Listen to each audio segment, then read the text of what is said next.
오늘 이 1절 말씀을 설명드리기 위하여 지도를 좀 보셔야 되는데요.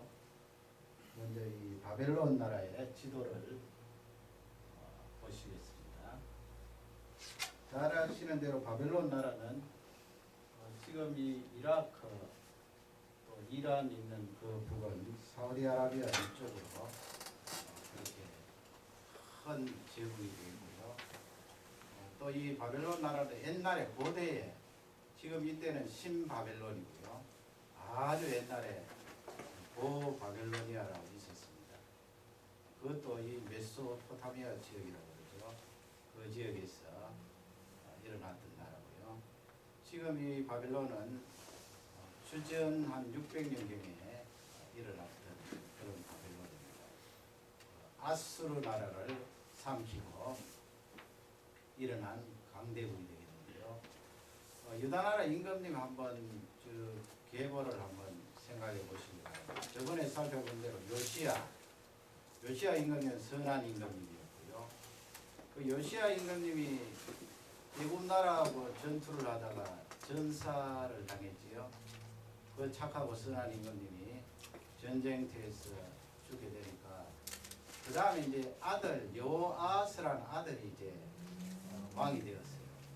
이 여호아스가 이제 석 달 동안 유다 나라를 다스렸는데 왜 석 달 동안밖에 다스리지 못했는가 하면 이집트의 그 바로 왕의 원래 이름은 느고였어요. 그 느고가 이 요시아의 아들 여호아스를 잡아서 옥에 집어넣었어요.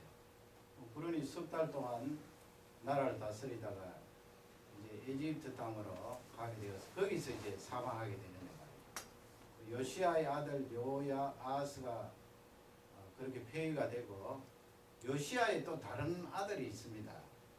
그 아들의 이름이 엘리야킴인데 지금 오늘 읽으신 말씀에는 요야킴으로 그렇게 나오죠.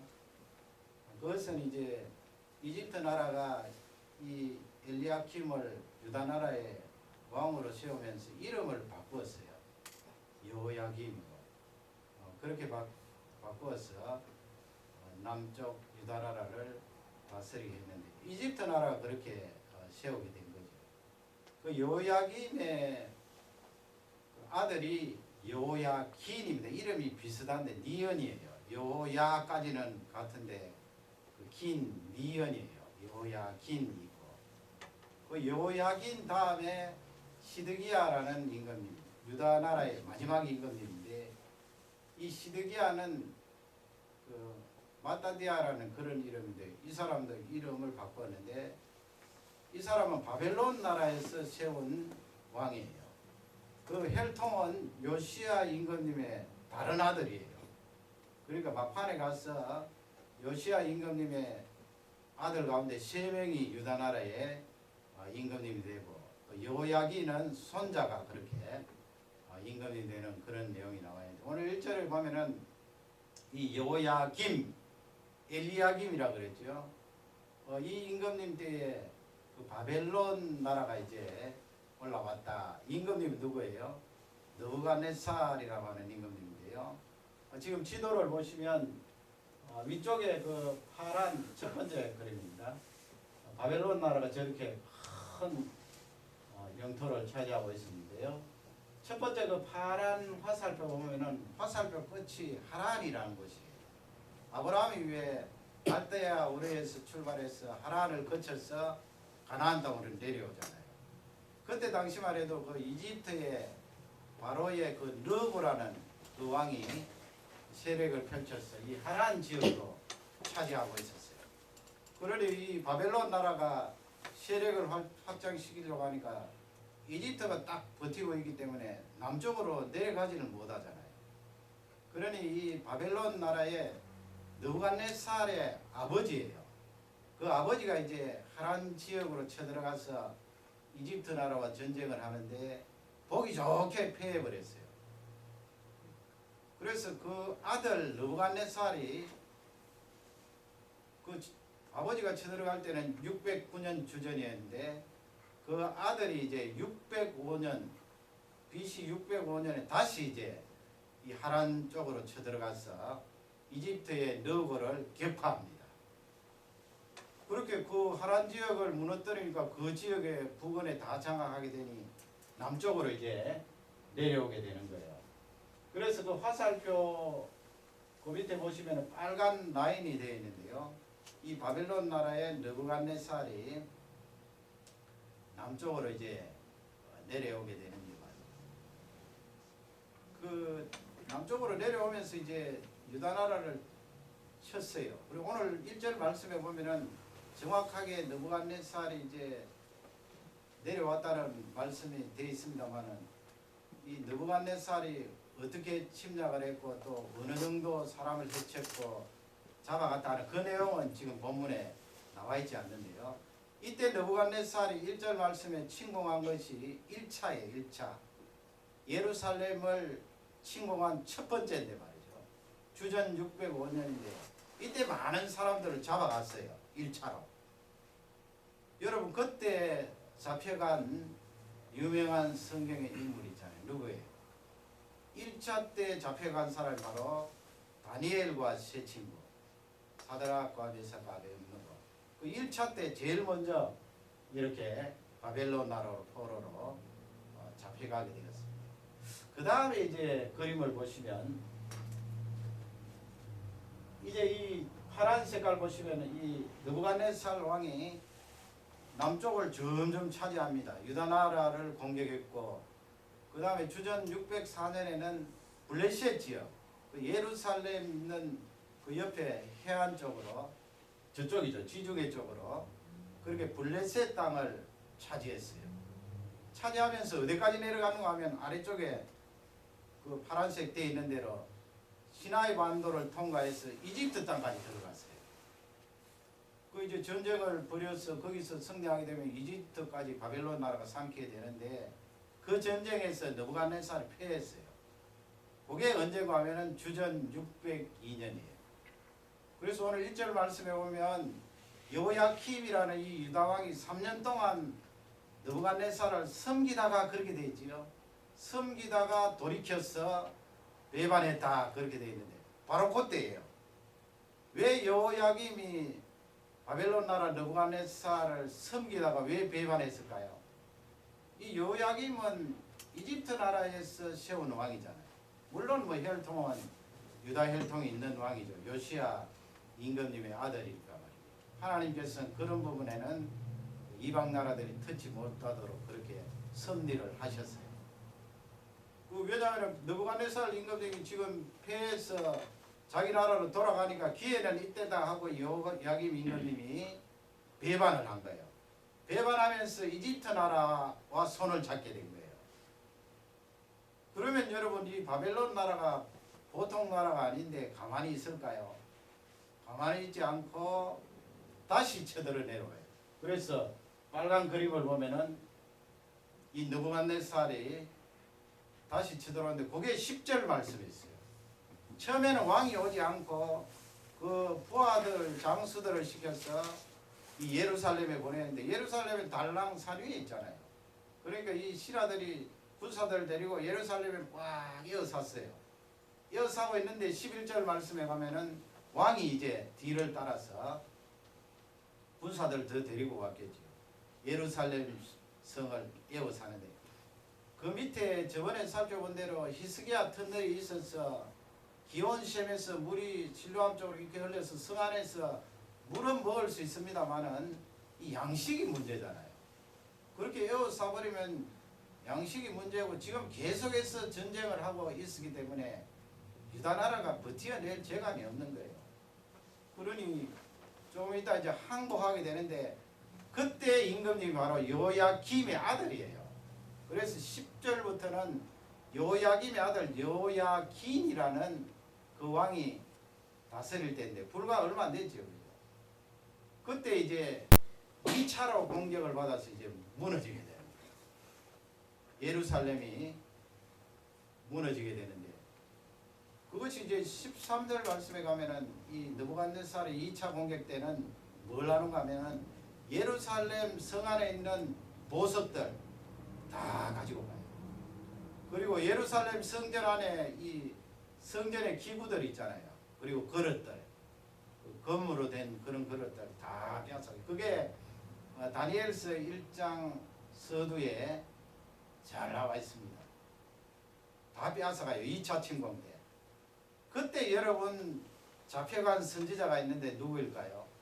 2차 때. 1차 때는 다니엘이고. 그런 것은 성경 상식으로 아셔야 돼요.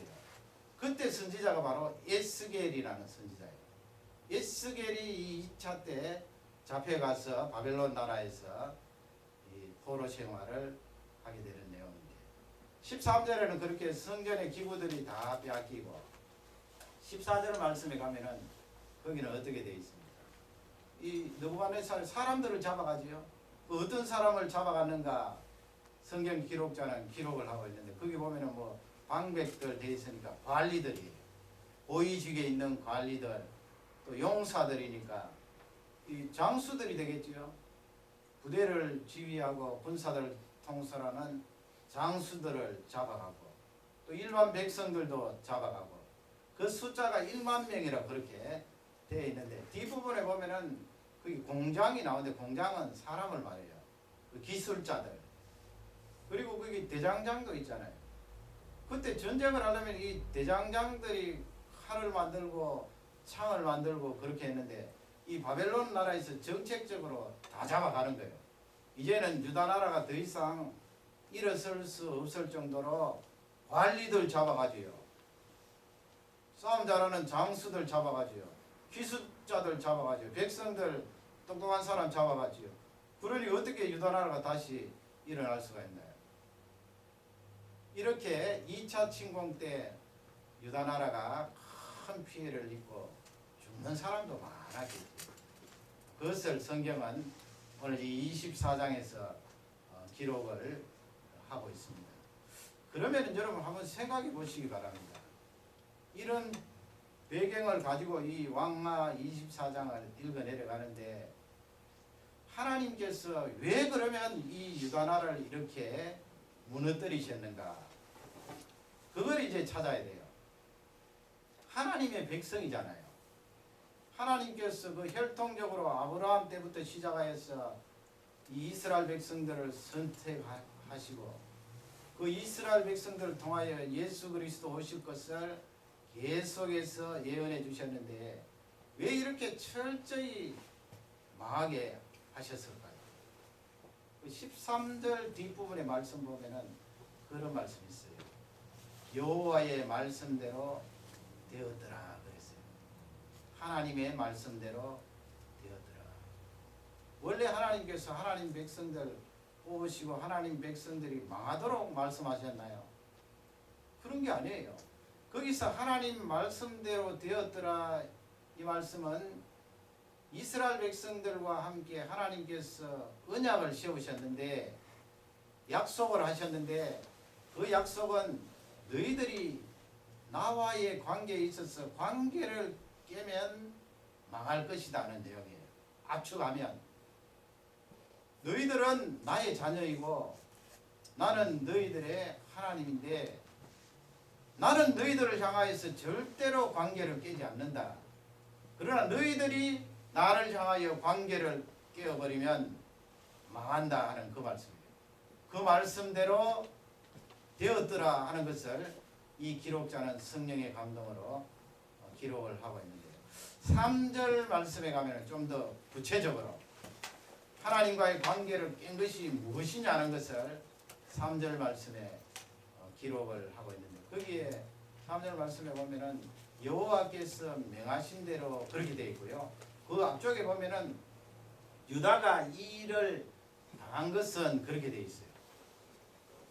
그러니까 유다 나라가 이렇게 철저히 바벨론 나라에 의해서 멸망을 당한 것은 이 일이 임한 것은 여호와의 명하신 대로 여호와께서 유다 나라를 자신의 앞에서 밀쳐내려 하려 하심이라 그랬어요. 거기 밀쳐낸다는 말씀은 제거해 버린다는 거예요. 너희들을 제거해 버리겠다. 그리고 하반절에 가면은 그 이유를 구체적으로 밝히는데 므낫세의 모든 죄를 인함이라 그랬어요. 므낫세가 50몇 년 동안 유다 나라를 다스리면서 철저히 타락시켰잖아요. 그 므낫세의 모든 죄 때문이다. 그 말씀을 기록하면서 4절 말씀에 가면 하나 더 꼬집고 있는데 거기에 보면은 무죄한 피를 흘렸다 그렇게 돼 있어요. 무죄한 피가 예루살렘에 가득했다 그렇게 돼 있고 하나님께서 유다 백성들의 죄를 용서해 주시기를 절개하지 않았다 그렇게 돼 있어요. 3절 4절 말씀을 정리를 하면 므낫세와 그 다른 왕들이 하나님 앞에 잘못한 것은 관계를 끊었다는 거예요. 하나님과의 관계를 끊어버렸어요. 그 예의 가운데 무죄한 피를 흘렸다. 그 무죄한 피는 므낫세 왕이 이사야 선지자를 톱으로 썰어서 죽였잖아요. 그 이사야 선지자는 하나님의 말씀을 받아서 경감 없이 그냥 백성들에게 왕에게 전하는 사람 아니에요. 그 하나님의 말씀을 전하는 자를 이 므낫세 임금님이 그렇게 처참하게 죽였으니 하나님과의 관계를 끊어버린 거예요. 그리고 거기에 나오는 무죄한 피는 또 무엇이 있는가 하면은 예루살렘 성 바깥에 저번에 한 대로 흰놈의 골짜기라는 곳이 있는데 거기에 어린 아이들을 바쳤잖아요. 남자아이들, 건강한 아이들, 멀쩡하게 잘 자라고 그렇게 귀엽게 성장하는 남자아이들을 잡아서 우상에게 바친 거예요. 그것도 불로 태웠어. 사람이 여러분 얼마나 귀한데요. 얼마나 소중한데요. 죄로 말미암아 우리가 죄의 오염이 되고 죄인이지만은 하나님께서 우리를 건져주시기 위하여서 예수 그리스도 성자 하나님을 보내주실 만큼 우리 사람은 귀해요. 사람을 함부로 생각하면 안 되거든요. 그러나 이 므낫세 왕, 아하스 왕 같은 경우는 이렇게 사랑하는 남자아이 아들을 잡아서 불로 태워 죽이니 그 무죄한 피 아니에요. 하나님이 보실 때는 사람이 그토록 귀하여서 내가 메시아를 지금 준비하고 이 세상에 보내주려고 하는데 너희는 어떻게 그 멀쩡하게 잘 자라는 남자아이들을 불 속에 집어넣느냐. 다 무죄한 피잖아요. 그 어린 아이들이 무슨 죄가 있습니까? 그래서 하나님께서 그것을 나와의 관계를 끊는 것으로 그렇게 말씀하신 거예요. 유다 나라가 멸망을 당하는 거지요. 철저히 심판을 당하는 것입니다. 그러면 여러분 이 내용을 통하여 신약 시대에 사는 우리가 어떤 교훈으로 삼아야 될 것인가? 그것이 오늘 적용이에요. 신약 시대에 사는 우리는 믿음으로 구원받았지요. 예수 그리스도를 믿는 믿음으로 구원받았어요. 그러면 여러분 구약 성도들은 무엇으로 구원받았나요? 율법을 지킴으로 구원받았나요? 율법을 지킴으로 구원받으면 구약 성도들도 구원받을 수가 없어요. 율법을 완전하게 지킨 사람은 아무도 없거든요. 그러면 구약 성도들은 어떻게 구원을 받았나? 구약 성도들도 믿음으로 구원받았어요. 물론 그때는 예수 그리스도 오시지 않았기 때문에 하나님을 믿는 믿음으로 구원받았거든요. 그래서 하박국 2장에 보면은 의인은 믿음으로 말미암아 살리라 그랬어요. 사도 바울이 그 말씀을 인용하잖아요. 로마서 1장에서. 그래서 구약 성도들도 하나님을 믿는 믿음으로 구원을 받았어요. 창세기 15장에 보면은 하나님께서 아브라함을 보시고 아브라함이 하나님을 믿었잖아요. 하나님 말씀을 믿고 하나님께서 그의 믿음을 보시고 의롭다 하셨어요. 의롭다 하신 것은 죄인인 아브라함을 구원하셨기 때문에 의롭다 하신 거죠. 그러므로 구약 성도들도 믿음으로 구원받았거든요. 그러면 하나님이 왜 율법을 주셨는가? 율법은 그 믿음에서 우러나온 행위예요. 행위. 그러면 신약 성도들은 어떻게 살아야 되는가? 여러분 우리도 역시 예수 그리스도를 믿는 믿음으로 구원받았잖아요. 아무도 그 진리에 대해서 반기를 들 수가 없어요. 반기를 들면 그건 이단이에요. 우리가 믿음으로 구원받았어요. 그럼에도 불구하고 하나님께서 우리에게 주시는 메시지는 행위를 중요하게 간주하라는 말씀이에요. 그럼 행위로 구원받습니까 하나님? 아니에요. 믿음으로 구원받아요. 그러나 하나님이 우리에게 주시는 메시지는 예수 그리스도를 믿는 믿음을 가진 사람은 그 열매로 행위가 있다는 거예요. 그렇지 않겠습니까? 예수 그리스도를 믿는 믿음의 사람이 어찌 열매가 없겠어요? 어찌 행위가 없겠어요? 그래서 이 메시지가 우리에게 주시는 말씀은 예수 그리스도를 믿는 믿음으로 구원받은 우리가 이 행위를 중요하게 생각하고 신앙생활을 해야 된다는 거예요. 잘못하면요, 우리가 신앙생활하는 것이 값싼 복음을 만들어버려요. 뭐 우리 성도님들은 그런 분 없습니다만은 예수 그리스도 내가 믿음으로 구원받는데 그 다음에는 뭐 다 끝난 것처럼 생활할 수도 있거든요. 그렇게 되면 안 된다는 거예요. 하나님께서 우리에게 요구하시는 것은 너가 가진 그 믿음에서 우러나온 아름다운 나무의 열매들을 생각하고 그 행위를 진단하라는 귀한 말씀입니다. 하나님께서 그 행위를 보시고 하나님의 백성들을 이뻐하시겠지요. 우리 하나님이요, 이뻐하는 사람이 틀림없이 있어요. 왜 없겠습니까? 예수님도 그 행위에서 드러난 사람들이 고백을 하잖아요. 그 다음에 행동을 하잖아요. 그래서 예수님이 그 행동을 바라보시면서 야, 이스라엘 가운데서도 이만한 믿음을 찾아보지 못하였다. 이방인들 가운데 그런 칭찬을 들은 많은 사람들이 있어요. 그러니 그 말씀들은 하나님께서 우리의 행위를 보시고 이뻐하시는 것이 있다는 거예요. 그 하나님이 껍데기만 보고 우리를 이뻐하신다는 말씀이 아니고요.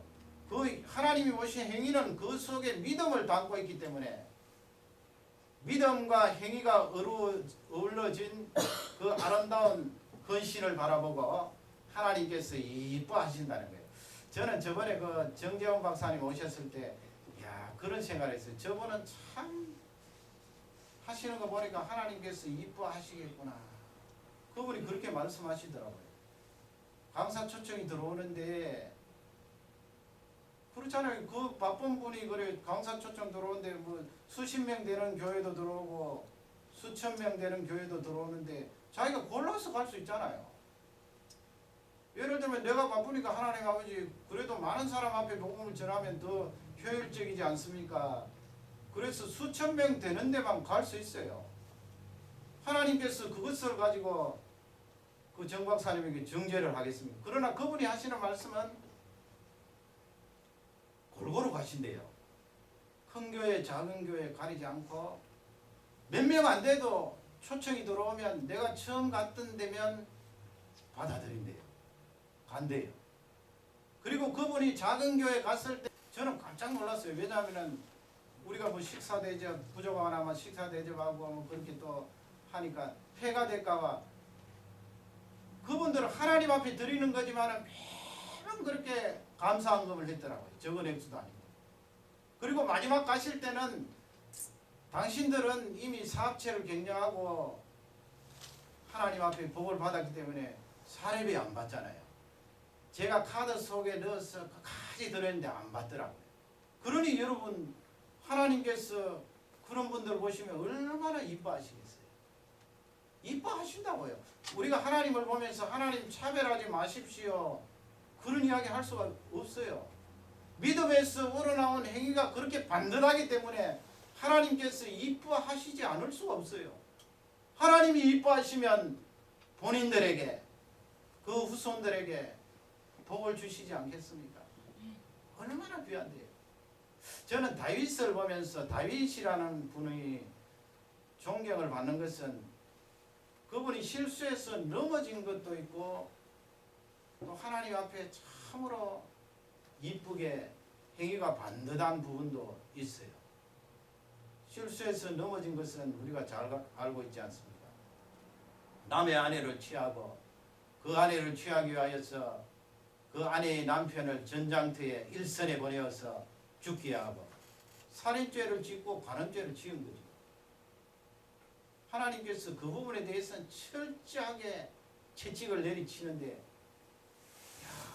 이 세상 왕 같으면 남의 아내를 빼앗아도 수없이 빼앗고 악한 짓을 해도 하나님께서 마지막에 가서는 심판하시지만은 가만히 그냥 두고 계셨는데, 이 하나님의 사람 다윗은 그렇게 살인하고 간음했을 때 넘어가지 않고 딱 잡았잖아요. 선지자를 보내고.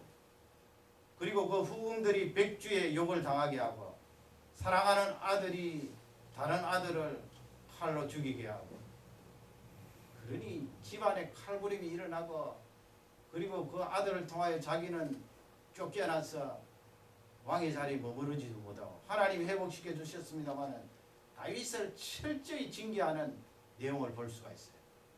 다윗이 하나님 앞에 이쁘게 보였던 것이 무엇일까? 여러 개 있겠지만 그 가운데 저는 두 가지를 한번 생각해 봤습니다. 그 첫 번째가 무엇인가 하면, 자기가 백향목 궁을 지었잖아요. 그 드로에서 가지고 온 얼마나 향기가 좋아요. 색깔도 좋고요.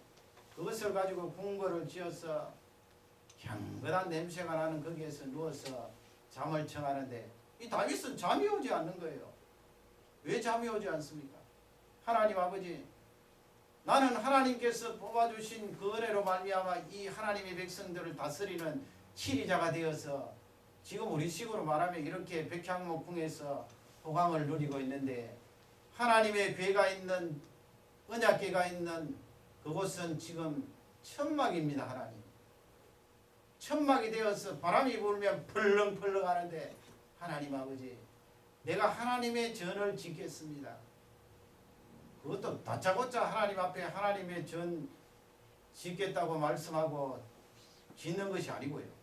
선지자를 시켜서 하나님 앞에 여쭈어 봐라 그러잖아요. 여러분, 그 행위가 하나님 앞에 얼마나 이쁘겠어요. 하나님께서 사무엘라 7장 말씀해 보면, 내가 언제 너한테 성전 지으라고 말했느냐? 나의 집을 지으라고 말했느냐? 그 말씀을 하시면서 책망하는 말씀이 아니고요. 귀하다는 말씀이지. 너 참 이쁘다. 세상의 임금들은 힘을 주고 부를 주고 사람들을 붙여주면은 자기 입에 다 채워넣고 자기 주머니에 다 차치하는, 너는 어떻게 나의 집을 생각하고 나의 언약궤를 생각하는고? 그래서 그 사무엘하 7장이 다윗에게 주신 복의 내용들을 기록한 거예요. 그 언약이에요, 언약.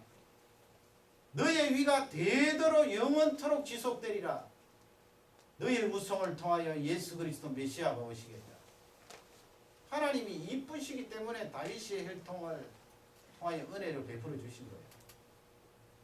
그리고 조금 몇 장 뒤에 가면은 사울의 왕가에 한 사람이 살아남았어요. 여러분 잘 아시는 머비보셋이라는 사울의 손자 아니에요. 그 사랑하는 요나단의 아들이죠. 그 옛날에 어릴 적에 도망가다가 유모가 떨어뜨리는 바람에 다리에 장애를 입었어요. 그 옛날에는 여러분 앞쪽에 다른 왕조가 있고 그 다음에 새 왕조가 들었으면 앞쪽에 있었던 왕조는 다 죽는 거예요. 장애자든 어떻든 다 죽게 되는 거예요. 그럴 거 아니에요. 새로운 왕자가 들었었는데 앞쪽에 남아있는 왕조의 가족이나 친척이 있으면 다 몰살시킨다고. 그러나 이 다윗은 신하를 시켜서 찾아보라 그랬어요. 혹시 사울의 왕가에 살아남은 사람이 있는가. 세상 임금님 같으면 그렇게 찾아보고 죽이려고 그러겠죠. 그러나 이 다윗은 그렇게 한 건 아니에요. 보고가 들어오기를 한 사람 살아남았는데를 입은 머비보셋이라는 사람입니다. 데리고 오라 그랬잖아요. 그리고 그에게 큰 은혜를 말하면서 너 이제부터 나와 함께 나의 상에서 먹으리라. 그래서 이 머비보셋이 다윗의 상에서 식사를 같이 했어요. 머비보셋이 그때 왕에게 뭐라고 말했습니까? 왕이시여, 어찌해서 죽은 개 같은 나를 이렇게 돌아보십니까? 그렇게 말했어요. 그 말이 하나님 귀에 들린 거지요. 다윗의 행위는 얼마나 이쁘게 보였을까요? 하나님이 보실 때 이쁘게 보였어요. 나중에 징계하실 때는 징계하시지만은 결국은 다윗의 왕통을 통하여 예수 그리스도께서 오시고 인류 역사에 다윗처럼 많은 사람의 입에 오르내리고 성경을 읽는 자마다 감동을 받는 그런 인물이 없잖아요. 하나님이 이뻐하셨어요. 그래서 사도행전에서는 내가 그의 마음에 합한 자라고 했어요. 내 마음에 합한 자라고 했어요. 하나님 마음에 꼭 드는 자예요. 하나님이 이뻐하는 자예요. 하나님이 이뻐하실 때는 믿음에서 우러나온 그 행위를 보시고 믿음과 행위가 어우러진 그 아름다움을 보시고 이뻐하시는 거예요. 여러분 우리 하나님 앞에 잘 보이기 쉬워요. 어렵지 않습니다. 하나님 앞에 잘 보이면 그 인생과 과문이 달라지는 것이요. 이 말씀이 우리에게 축복이 되고 우리 모든 교우들은 하나님이 나누어 주시는 이 큰 은혜와 축복으로 귀하게 쓰임받는 능력의 종들이 되시기를 주님의 이름으로 축원합니다. 아멘. 다 같이 기도합시다.